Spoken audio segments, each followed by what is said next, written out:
Hey guys, welcome back to the channel. Today we're going to be checking out a video that is titled The Mistake That Toppled the Berlin Wall. So it should be a very interesting title, video.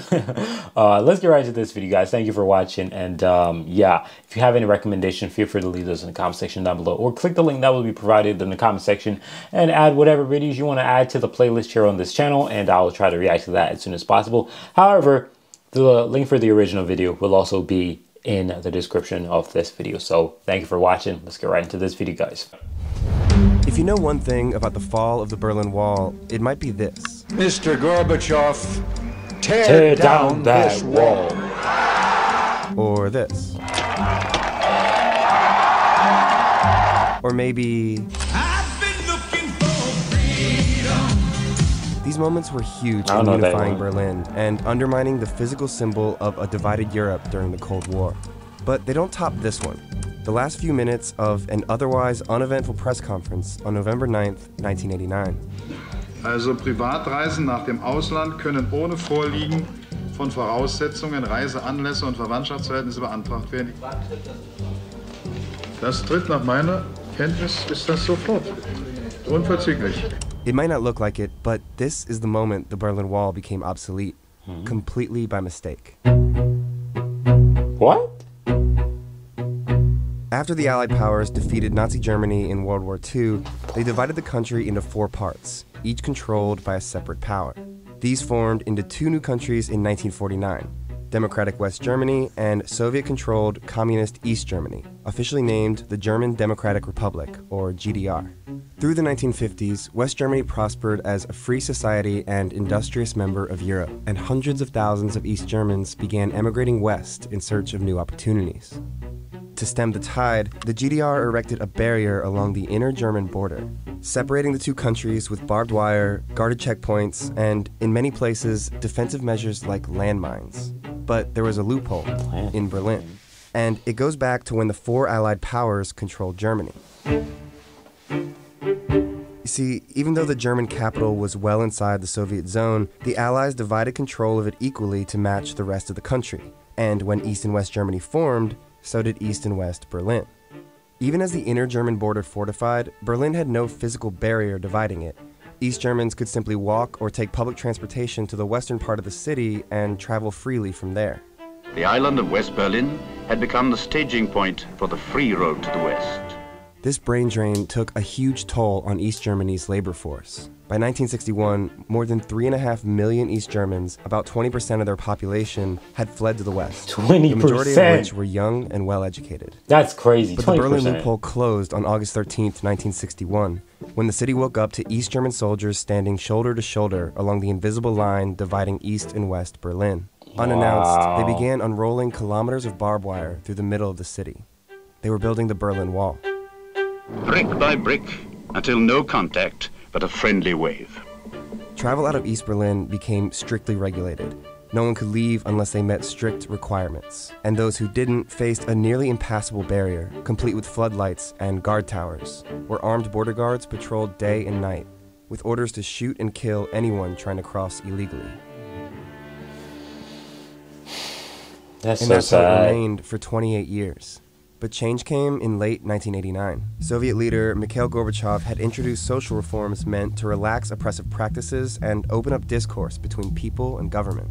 These changes unintentionally sparked massive, peaceful uprisings throughout Eastern Bloc countries, including East Germany. Things had kind of heated up all summer. In 1989, Catherine Bambach was a young translator working for the East German news agency. Then there were the famous Monday demonstrations in Leipzig, actually my college town. Initially thousands, then tens of thousands, then hundreds of thousands. Freedom of expression and freedom to travel were key demands. And pressure on the GDR to loosen travel restrictions only grew as neighboring countries, particularly Hungary and Czechoslovakia, relaxed their border laws, prompting a mass southward exodus of East Germans. By early November 1989, more than 40,000 East German refugees had arrived at the West German embassy in Prague, hoping to travel to the... So, that's where this... No, bro, like, you're telling me, like, I really never even knew refugee existed until Europe came into the mix. Like, I never knew what the heck a refugee was. Like, what the refugee, who? Refugee, what? But, yeah, it's kind of crazy, like, you know, the whole refugee situation. I actually got to witness this due to the fact that I moved to Finland, and, you know, actually, you know, a lot of Ukrainians were flooding other countries as refugees due to the fact that, you know, what's going on. So, yeah. West. The GDR was facing a crisis. There were forces in the government that realized something had to be done. This was not sustainable. So lifting the travel ban was one way that they thought they could quell the protests and make people happy. On November 8, 1989, GDR official Gerhard Lauter was tasked with drafting looser travel regulations, meant to be a temporary pressure release. The new rules were finalized less than a day later and read, "Private trips abroad can be applied for without conditions. Permits are issued on short notice." Without conditions, that's the key phrase here. This meant the strict application requirements were eliminated, and anyone who wanted could leave East Germany and come back. That afternoon, the updated regulations were handed to government spokesman Günter Schabowski, just as he was about to begin a routine press conference. And as we all know, something kind of didn't go quite right there. He didn't have time to review them before sitting in front of cameras, and as you can see from his handwritten roadmap of the press conference, he scribbled in a reminder to announce them at the very end. And on live TV at 6:53 p.m. on November 9th, he read the relaxed travel laws, for the first time, out loud. Also Privatreisen nach dem Ausland können ohne Vorliegen von Voraussetzungen, Reiseanlässe und Verwandtschaftsverhältnisse. It seemed totally unreal, but it was Schabowski saying it and was broadcast on official television, so it had to be true. There were people around me, older colleagues, who immediately said, this is the beginning of the end. Watch a confused Schabowski shuffle his papers when a journalist asks a simple follow-up question. Das tritt nach meiner Kenntnis ist das sofort. Unverzüglich. The thing is, if Schabowski had had time to read the new rules, he might have seen this on the final page. The new regulations were meant to go into effect the following day, in an orderly manner when the passport offices were open. Kenntnis ist das sofort. Unverzüglich. What happened next can only be described as a chain reaction. By 7:05 p.m., the AP wire had already gone out. GDR opens borders. And both East and West German nightly news reports announced the stunning policy reversal. East Berliners began gathering at the wall, and security officers tried to let them through slowly. But the final nail in the coffin came at 10:42 p.m., when this broadcast triggered a mass rush. Dieser 9. November ist ein historischer Tag. Die DDR hat mitgeteilt, dass ihre Grenzen ab sofort für jedermann geöffnet sind. Die Tore in der Mauer stehen weit offen. They actually weren't yet, but by this point, there was no going back.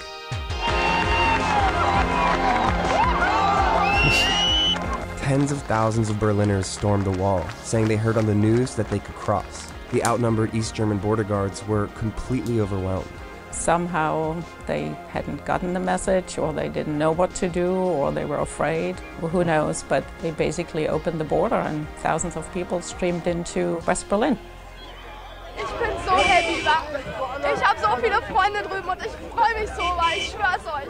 So toll. Ist das ein schöner Tag? Ist das eine Nacht? That is crazy. Like, I cannot imagine living in a world where you were restricted from going into another area. Like, man, that is supposed to feel, wow, like prison. Aber toll, da flippst du aus. Ich geh West Berlin! Over its 28-year history, at least 140 people died trying to cross the Berlin Wall.